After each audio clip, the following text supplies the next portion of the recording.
नमस्कार, मैं लखन सालवी और आप देख रहे हैं डेली राजस्थान। क्या आप जानते हैं कि डॉक्टर मांगीलाल गरासिया ने अपने क्षेत्र में गैर सरकारी सामाजिक संगठनों के साथ मिलकर भी काम किया। उन्होंने एक एनजीओ का रजिस्ट्रेशन भी करवाया और अपने क्षेत्र में पर्यावरण के लिए और अपने समाज के लिए काम किया। इसके साथ ही कौन लाया उनको राजनीति में, कैसे बने वो जिला परिषद सदस्य, किसने दिशा दिखाई विधायक बनने की और कैसे बने मंत्री, देखिए इस वीडियो में। आपका सामाजिक संस्थाओं से जुड़ाव कैसे हुआ था? उसके पीछे एक बहुत बड़ा कारण था। सामाजिक सरोकार के रूप में इस एरिया के लिए एक नई जनजागृति पैदा करने का काम मैं पढ़ता था, तब से लगा जी। उस टाइम पे क्या था कि इस एरिया में लोग शराब पी करके घूमते थे, कामकाज कम करते थे। ऐसी स्थिति देख करके पहली बार हमारे दिल में आया कि हम शराबबंदी का काम हमारे एरिया में, लोगों के साथ में बैठक की, पंच पटेलों के साथ में मीटिंग की। पंच पटेलों के साथ में यहाँ पर जो कुछ लोग थोड़े बहुत भी पड़े हुए थे उनको इकट्ठा किया और नशा मुक्ति पे काम करके समाज के लिए एक नई चेतना पैदा की। फिर बाद में समाज सुधार के काम करने के लिए मीटिंग करते, समाज सुधार जन आंदोलन के रूप में हमने इस एरिया में काम किया और समाज सुधार के रूप में एकत्रित होकर के एकता का आह्वान कैसे करें, उस रूप में हमने इस एरिया में काम करते। अब समाज सुधार के काम के बाद में फिर शिक्षा सुधार पर हमने यहाँ पर काम करने का काम। जो सामाजिक संगठन है और भी जो गैर सरकारी संगठन है जो इधर काम करते हैं, उनके साथ में एक आपने कार्यकर्ता के रूप में काम किया था इस इलाके में। बिल्कुल जी, तो कौन सी संस्था थी जिसके साथ आप मिले और किन मुद्दों पे आपने पहले काम किया? जब हम समाज सुधार के रूप में काम करते थे, नशा मुक्ति के आंदोलन चलाने का काम करते थे, तो उस टाइम पे आस्था संस्थान करके थी, उनके साथ में हमारा मेल मिलाप हुआ। और उससे पहले हमारे यहाँ पर एक संस्था थी, भावना संस्था। भावना संस्था के रूप में यहाँ पर हमने काम किया। और तीसरे रूप में यहाँ पर हमने जब इन लोगों के साथ में हम काम कर रहे थे, तो फिर हमारी संस्था हमने रजिस्ट्रेशन करने का काम किया, जो संगम संस्था के रूप में हमने यहाँ पर लाडू राम जी और आप साथ में मिलकर। नहीं, लाडू राम जी तो बहुत बाद में है। अच्छा, ये संस्था का निर्माण करने का काम मैंने किया। तो ये संगम संस्था का यहाँ से शुरुआत करने का काम किया। आप नशा मुक्ति के आप प्रयास कर रहे थे, इस मुहिम में कौन कौन समाज के साथी और थे जो आपके साथ में आए? समाज सुधार का जब हम काम कर रहे थे और नशा निवारण के लिए जब हम काम करते थे, तो इस एरिया में हमारे पंच पटेल भी हमारे साथ में थे और हम पढ़ने वाले कुछ साथी भी हमारे साथ में, जिनमें बाबूलाल गरासिया, मानाराम जी, पीथाराम जी, रूपलाल जी पड़ावाड़े और सवाराम जी गरासिया, और उनके साथ में जो हीराराम करके गरासिया था वो भी हमारे साथ में रह करके काम करते रहे। ऐसी करके हमारे पास में 20-25 जनों की अच्छी टीम थी। और सभी जितने भी पंच पटेल हुआ करते थे, गांव का मुखिया, पहले हम उनके साथ में सामूहिक बात करते, फिर गाँव वालों के साथ में बात करते और फिर हम नशा मुक्ति निवारण के लिए बात करते। तो इसमें कई ऐसी बातें हैं जहाँ पर जब मीटिंग करते थे तो हमारे सामने बहुत बड़ी संकटें खड़ी हो गई कि दारू पीने वाले लोगों ने एका कर दिया कि साला ये हमारा जो ये पैसे नहीं देते हैं और ये हमारे दारू छुड़वाने वाले कौन होते हैं, तो उनकी ताकत बढ़ गई। परंतु कि महिलाओं की ताकत हमारे साथ में ज़्यादा जुड़ गई। इसलिए जुड़ गई कि महिलाओं के साथ में मारपीट करते थे या फिर बाद में रात को जा कर के उनके साथ में गाली गलौज करते थे। तो महिलाओं ने जब ये नशा मुक्ति का जन आंदोलन हमने शुरू किया तो महिलाओं ने ज़्यादा संख्या में हमारा साथ देने का काम किया कि नहीं बिल्कुल ठीक कह रहे हैं कि नशा मुक्ति का काम करा रहे हैं, ये अच्छे आदमी हैं। तो उनको हमने ये कहा कि भाई तुम जब जब भी एक आदमी तुम्हारे साथ में मारपीट करे तो सब महिला एक होकर के आप उनका सहयोग करो। तो इस रूप में वो महिलाओं की ताकत हमारी बढ़ी ये करके। और जब थाने में हम जाते थे तो कहते थे कि ये आदमी नहीं मान रहे हैं, तो वो नियंत्रण करने का काम करते थे।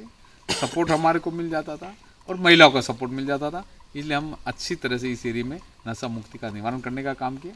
हमारी पूरी टीम जो अभी भी काम कर रही है, लगातार सतत काम चल रहा है सतत प्रयास है। और आने वाले वक्त में निश्चित तौर से समाज सुधार के रूप में, नशा मुक्ति निवारण के रूप में हमारे सब भाई मिलकर के काम करेंगे और शिक्षा जगत में एक अमूलचूल परिवर्तन करने का जुम्मा भी हम सब साथ में लेकर के काम करें। और धीरे धीरे जो बढ़ावा मिल रहा है, आज हमारे इस एरिया में BA वाले लड़के मिलेंगे, MA वाले लड़के भी मिलेंगे, BA वाले लड़कियां मिलेगी, MA की लड़कियां मिलेगी। हमने यहाँ पर 12वीं की स्कूलें भी खोली, प्राथमिक स्वास्थ्य केंद्र भी खोला, वेटरनरी हॉस्पिटल भी खोला। और आप और राजनीति की आगे बातें करें, उससे हॉस्टलें- पहले मैं वापस अपना सवाल जो है दूसरा ले आता हूँ कि ये आपने इस तरीके का अपने समाज के लिए आपने बदलाव के लिए काम करना शुरू किया, उसके बाद में आप सभी वर्गों के लिए और इस पर्यावरण के लिए काम करना आपने शुरू कर दिया। उसके बाद में आपने संगम संस्थान शुरू किया। संगम का जो ये संगम कैसे हुआ था, इसे शुरू करने का? संगम का सबसे बड़ा मामला था कि यहाँ पर जो जगह है ये मारवाड़ का एरिया और मेवाड़ का एरिया मिलने का काम है। मारवाड़ की संस्कृति और मेवाड़ की संस्कृति का ये स्थान है। इस साइड में सिरोही जिला पड़ता है, एक तरफ पाली जिला पड़ता है और एक तरफ हमारा उदयपुर जिला पड़ता है। तो संस्कृति का समागम भी यहाँ पर है और सभी जिलों का संगम का स्थल भी है। इसलिए हमने संगम संस्था के नाम से यहाँ पर एक संस्था गठित करने का काम किया और उसको हमने आगे बढ़ाने का काम किया। और समाज सुधार के रूप में, नशा मुक्ति के रूप में, एग्रीकल्चर को बढ़ावा के रूप में हम इसमें काम करते हैं। और आप कौन कौन साथी से शुरुआती? शुरुआत में हमारे धर्माराम जी हमारे साथ में थे, एक मोहन लाल जी करके हमारे साथ में साथी साथ में थे, वीरमाराम जी हमारे साथी साथ में थे और उनके साथ साथ में हमारे जो अनाराम जी वगैरह ये सभी साथी साथ में थे। पढ़ने वाले जो तबके के साथी थे वो हमारे साथ में थे, सवाराम जी वगैरह कुछ साथी थे वो साथ में थे। तो सभी मिल करके हमने संगम संस्था का एक रजिस्ट्रेशन करने का काम किया और फिर उसको आगे बढ़ाया। संगम को कोई प्रोजेक्ट भी मिले? निश्चित तौर से संगम के लिए हमने विभिन्न तरह के प्रोजेक्ट लाने का काम किया, समाज सुधार की एक्टिविटी को आगे बढ़ाने के लिए, एग्रीकल्चर लैंड के रूप में विकसित करने के रूप में, और सामूहिक बीड़ जो सारा का बीड़ होती है उसको कैसे नहीं बातें थी उसमें ला करके हमने काम किया और उस प्रोजेक्ट में हमारे सभी भाई मिल करके काम करते थे। आस्था संस्था के साथ में भी आप जुड़े थे, उनके साथ क्या काम किया आपने? आस्था संस्थान हमारा बिल्कुल एरिया का पार्ट था, एरिया से लगा हुआ एरिया था। उसमें आस्था संस्था में हमारे कई भाई जमीन जन आंदोलन से जुड़े हुए थे और हमारे एरिया के सब साथियों का सबसे बड़ी तकलीफ थी कि वर्षों से जंगल में काबिज हो रहे हैं लोग, उनको वन भूमि का अधिकार उनको नहीं मिल रहा था। तो हमने तय किया कि वन अधिकार के रूप में हम काम करें और उस रूप में जो उनको पूरा प्राथमिकता देने का काम किया। और पहली बार माननीय डॉक्टर मनमोहन सिंह जी ने जब वन अधिकार अधिनियम कानून लागू किया तो उसमें प्राथमिकता देने का काम किया। हमने इस एरिया से राष्ट्रीय रोजगार गारंटी की बात उठाने का काम किया, लागू करने का काम हुआ। तेंदुपत्ता संग्रहण के रूप में हमारे एक मुद्दा था और कम पैसा जिस तरह से मिलता था, वन उपज मंडी के रूप में जब बहुत कम मूल्य उनको मिलता था तो हम पूरा उनको मूल्य कैसे दे सके, ये तमाम तरह की बातें थी। कितने समय तक आप उनके साथ जुड़ के काम करते थे? हमने पूरा 2 वर्ष तक हम तो लगातार आस्था संस्था के साथ में और शुरू से लगा करके 2-2.5 वर्ष तक हम संगम संस्था के रूप में काम किया। तो ये सभी तरह से और भावना संस्था के और थी जो भी इस एरिया में हमारे सामाजिक सरोकार को बढ़ावा देने के लिए काम करते थे, सबके साथ में काम करते थे। जब भी कोई व्यक्ति समाज सेवा का और सामाजिक कार्यों में अपने आप को डालता है तो समाज के लोगों से मिलता जुलता है और समाज के लोगों से जुड़ाव बन जाता है। ऐसे में घर पे जो मेहमान आते हैं उनकी संख्या भी बढ़ जाती है दोस्तों की। उसको लेके कभी परिवार वालों का रहा कि ये क्या तू काम कर रहा है फलाना दिन का, पूरे दिन भर शाम को इतने सारे लोग आ जाते हैं, ऐसे माहौल भी बने।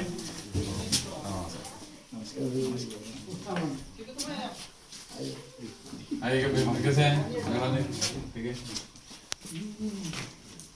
तो आप सही कह रहे हैं कि जब सामाजिक सरोकार के रूप में काम करता है तो संख्या बढ़ भी बढ़ती है, परंतु तो क्या था कि हमको मालूम था कि जॉइंट रिस्पॉन्सिबिलिटी के रूप में जब काम करते हैं तो निश्चित रूप से जब संख्या बढ़ती है तो वो व्यवहार सब में बढ़ जाता है, और व्यवहार जब बढ़ता है तो लोगों का आना स्वाभाविक भी होता है। आता है तो फिर सब गाँव वाले घर वाले ये भी जानते हैं कि भाई ये काम करते हैं तो इनके साथ में आएंगे जी, परंतु वो उसको अदरवाइज नहीं लिया करते। हमारा पूरा परिवार हमेशा पॉजिटिव भावना को लेकर के काम करता था। जब भी कोई आ जाता था, खाना पीना चाय पानी ये रस्में जो है अतिथि देवो भव की रस्मों के रूप में अदा करने की एक मंशा थी और उस रूप में काम किया। हमारे मदर और फादर का इतना बड़ा दिल था, जो भी आता था तो वो भूखे नहीं जाए और उनको जितना हो सके हम सेवा पानी कैसे कर सकें, ये भावनाएं मदर फादर की थी, वही भावनाएं हमारे में भी आती रही, चलते रही। फिर आया दौर राजनीति का, तो अब आप टिकट आपको मिल चुका था, चुनाव आपको लड़ना था। जब पहला चुनाव आपने कौन सा लड़ा और वो लड़ने से पहले कोई आशंकाएं थी? सबसे पहले मैं चुनाव लड़ा जिला परिषद सदस्य का। जब प्रभारी के तौर पर गुलाब सिंह जी सक्तावत साहब डाक बंगले में गोविंद आए तो हमारे जो एरिया के तमाम नौजवान साथी थे उन्होंने, और उस समय में देवी सिंह जी जाला साहब जब प्रधान थे उन्होंने तो पैरवी करने का काम किया कि एक नौजवान लड़का टिकट की दौड़ में है और वो है मांगेलाल गरासिया। तो ये एरिया पड़ता था बाणपुरा से लगा करके पुनावली तक की जो 14 पंचायतें थी वार्ड नंबर 1 की। तो कई लोग तो उदयपुर से टिकट लेने के लिए यहाँ पर आ गए थे 1 नंबर वार्ड से, परंतु उनका विरोध करने के लिए हमारे नौजवान साथी और यहाँ के जो सरपंच साहबान थे वगैरह, उन्होंने सबने मिलकर के कहा कि हमारे एरिया का लड़का है उनको टिकट देना पड़ेगा। तो मैं तो जब स्कूल में पढ़ रहा था, जब सीनियर कर रहे थे, तब जाकर के ये बात आई। तो एक तरफ तो विद्यार्थी जीवन के रूप में भी था, तभी लोगों ने तय कर लिया कुछ भी हो जाए अपन को चुनाव लड़ना है। और ऐसी स्थिति में जब चुनाव लड़ने की बात आई तो हमारे नौजवान साथियों ने सबने एकजुटता दिखा करके ये कह दिया कि कुछ भी आ जाए चुनाव लड़ना। उस टाइम पे मेरे सामने जो चुनाव प्रत्याशी के रूप में जनता पार्टी से भूराबाई करके थे भील, उनके सामने चुनाव लड़ने का जब ऐलान हो गया तब इधर हमारे नौजवान साथियों ने ऐलान करके मुझे 1 नंबर वार्ड से प्रत्याशी के रूप में उतारने का काम किया। तो मैंने आते ही कहा, मैं को भाई इतनी कैपेसिटी नहीं है कि मैं चुनाव लड़े। उन्होंने सबने एकजुटता से कहा कि आपको केवल प्रत्याशी के रूप में खड़ा रहना है, हम सब आपके साथ में और सब सहयोग करेंगे और चुनाव लड़ना है। मैंने हाथ जोड़ करके कह दिया, मैं को भाई ये चुनाव छोटा मोटा नहीं है, चुनाव 14 पंचायतों पर लड़ना है। तो उन्होंने कहा कि हम 14 ही पंचायतें के साथी यहाँ पर बैठे हैं और सभी साथी आपके साथ में सपोर्ट करेंगे, केवल आपको हम जहाँ बुलाए मीटिंग के रूप में वहाँ पर आना है, परंतु आपको चुनाव लड़ना है। तो मैंने भी हाँ कर दी। मैं कहलो चलो आपकी सबकी भावना है और हमारे मित्रों की भावना का मैं हमेशा कदर करता आ रहा था। और उस रूप में जब ये चुनाव लड़ने की तैयारी करी तो सब साथियों ने, किसी ने कोई पंपलेट ला करके देने का काम किया, किसी ने है जो हमारे को गाड़ी के लिए सहयोग देने का काम किया, और किस साथियों ने कहा कि हम आप नुक्कड़ बैठक करवाएंगे, ये करके तैयारी करने का काम किया। और संस्थाओं में रह करके भी काम किया तो वो लोग भी हमारे साथ में थे। सामाजिक परिवेश में जब काम किया तो वो लोग भी हमारे साथ में थे। तो सभी तरह के लोगों का जब एकजुटता कायम हुई तो फिर बाद में ये जिला परिषद सदस्य का हम चुनाव लड़ पाए और लड़ करके जीत हासिल कर पाए। आपने पहला चुनाव जिला परिषद सदस्य का लड़ा और पहली ही बार में आपने जीत दर्ज कर ली। इसके बाद आपको सीधे विधायक का टिकट दे दिया गया, जिसके लिए आज के समय में तो काफ़ी मशक्क़त करनी पड़ती है, तब जाके एमएलए का टिकट मिलता है। और आपको कैसे टिकट मिला था उस समय, और फिर आपने जीत कैसे हासिल की इतने बड़े क्षेत्र में? स्थिति का आकलन करने में बहुत बड़ा आधार रहा है, और वो आधार इस रूप में रहा है क्योंकि हमेशा ही बाहर से यहाँ आकर के चुनाव लड़ करके चले जाते थे और फिर बाद में यहाँ पर जो सार संभाल करने के लिए नहीं था कोई। तो लोगों ने जब मैं जिला परिषद के रूप में जब चुनाव लड़ करके जीत करके जब फील्ड में काम करने लगे हम, तो फील्ड में एक आत्मीयता के साथ में काम किया और इतनी सेवा के रूप में हमने जब समय देने का काम किया और लोगों के मन में हमने एक अमिट छाप छोड़ने का काम इसलिए किया कि आखिर में मुझे सेवा के रूप में कोई रोल अदा करना है तो मैं ज़्यादा से ज़्यादा जिला परिषद सदस्य रहते हुए मैं अपनी सेवा कर सकूं और उसमें पूरी भूमिका का निर्वहन करने का काम किया। हम हर एरिया में जाकर के हाथों हाथ काम करते थे। पर 1998 में जब एमएलए का चुनाव करने की बात आई, तमाम पूरे ही विधानसभा क्षेत्र गोगुंदा के तमाम साथी एकजुट से आवाज़ लेकर के कह दिया कि इस बार में हमारा आदमी होगा, नौजवान होगा, हम उसको उतारेंगे चुनाव लड़ने के लिए, हम जिताएंगे। ये जो बात करके उन्होंने जब मेरा नाम प्रपोज किया और केवल पूरे ही विधानसभा क्षेत्र का सिंगल नाम जयपुर तक भेजने का काम किया, वो यहाँ के कार्यकर्ताओं का, यहाँ के जनप्रतिनिधियों का मैं बहुत आभारी हूँ। उस समय में जब भमजी नरेंद्र सिंह जी झाला साहब जब मुझे जिला परिषद के समय में आगे लाने का काम किया, फिर बाद में देव सिंह जी झाला साहब थे, फिर लाल सिंह जी झाला साहब भी आ गए और तमाम सभी की एकजुटता थी। यहाँ पर जो सेठ जी थे शांतिलाल जी मेहता करके, उन्होंने जब माननीय गुलाब सिंह जी सक्तावत साहब के सामने और कई साथी यहाँ थे तो उन्होंने कहा कि भले मांगीलाल गरासिया के लिए यदि खून भी देना पड़ेगा तो हम देंगे, परंतु हमारे आदमी को इस बार में टिकट देने का काम करो और जिता कर भेजने का वायदा हमारा गोगुंदा के वासियों का है, गोगुंदा विधानसभा क्षेत्र के वासियों का है। ये बात सुनते ही गुलाब सिंह जी सक्तावत साहब ने ये बात आगे तक पहुंचाने का काम किया। एमएलए का जब टिकट मिल गया तो मिलने के बाद में मुझे पद छोड़ना पड़ा और मैंने इस्तीफा दे करके एमएलए का चुनाव लड़ा। मुझे जब टिकट दिया तो हमारे सब भाई एकजुट होकर के चुनाव लड़ने में मुझे पूरा सहयोग किया, तन मन धन से जितना सहयोग कर सके उतना किया, गाड़ी घोड़ों की बात आई तो सहयोग किया और एकजुट होकर के मुझे चुनाव जिताने में पूरी मदद करने का काम किया। आज भी मैं उनका ऋणी हूँ और मैं जितना इस एरिया के लिए करूँ, यहाँ के वासियों के लिए करूँ, उतना अपने आप में कम है। ठीक है, टायर भी ठीक है, चल रही है अभी गाड़ी चल रही है ना, अभी ये समाज सेवा में लगी हुई है गाड़ी। कभी कभी कोई बीमार आ जावे, कोई है जो तकलीफ पा जावे, कोई इमरजेंसी काम के लिए ये एम्बुलेंस का रोल भी अदा करती है कभी कभी, इसलिए समाज सेवा के रूप में गाड़ी काम करती है, घर के काम में भी आती है। मैं पहली बार जब एमएलए बना उस टाइम पे मैंने ये गाड़ी लेने का काम किया। पहले मेरे पास में मोटरसाइकिल थी, जिला परिषद सदस्य का जो चुनाव में लड़ा तो वो मोटरसाइकिल है राजदूत गाड़ी। राजदूत गाड़ी से फिर बाद में 1998 में जब पहली बार एमएलए बना तो फिर बाद में मैंने ये गाड़ी लेने का काम किया। बड़ी है तो इसमें कितना फिट आते हैं? मैं तो पूरा फिट ही आता हूँ यार। बिल्कुल, मतलब इसे आप लेके वापस दौड़ा सकते हैं पहाड़ों में, दौड़ा सकते हैं, चला सकते हैं, सब काम कर सकते हैं। और तो ये गाड़ी मेरी लक्की गाड़ी है जिसके खातिर मैं आगे बढ़ने का काम हुआ। आज भी मैंने रखी। तो लोग आए थे कि इनको गाड़ी को हमारे को देने करने, गाड़ी हमारी लक्की है सही, तो आज गाड़ी है हमारी और हम समाज सेवा के रूप में गाड़ी। राजनीति के 2 युद्ध आपने जीत लिए थे, पहला जिला परिषद का, दूसरा विधायक का। तीसरी बार में आप और भी चुनाव लड़े, लेकिन बड़ा जो युद्ध था वो प्रदेश स्तर पे था। आपने विधायक बन के मंत्री पद हासिल किया।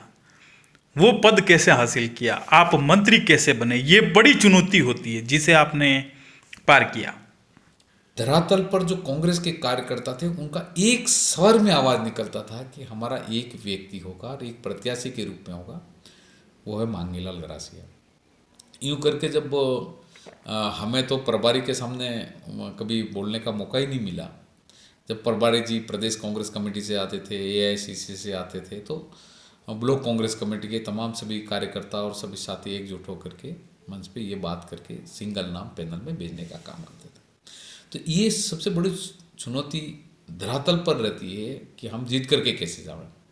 तो मुझे कहते हुए बड़ी प्रसन्नता है कि यहाँ से मुझे लगातार जिला परिषद सदस्य 1998 में एमएलए बने, फिर बाद में दूसरी बार एमएलए बने, फिर तीसरी बार एमएलए बने, और एमएलए बनने के तीसरी बार एमएलए बनने के बाद में जब मैं विधानसभा में गया तब मेवाड़ के डॉक्टर सीपी जोशी साहब, उनका आशीर्वाद भी हमारे साथ में था।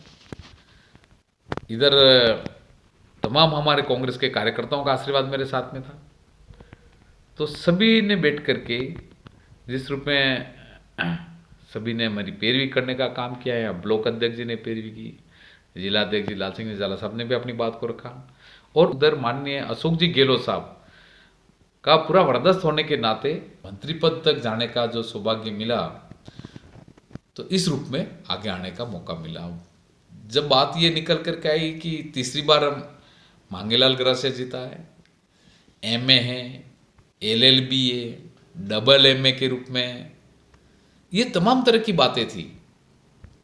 तब जाकर के कहीं न कहीं माननीय अशोक जी गहलोत साहब के मन में भी मेवाड़ के प्रति धारणा बनी, और मेवाड़ में गरासिया कम्युनिटी में मेरे जैसे एक नौजवान व्यक्ति को देख करके उन्होंने आशीर्वाद दे दिया, और पूरे गोगुंदा विधानसभा क्षेत्र के हर एक्टिविटी में जिला स्तर पर, राज्य स्तर पर हमारी काम करने की शैली को देखते हुए शायद उन्होंने आशीर्वाद रखा हो।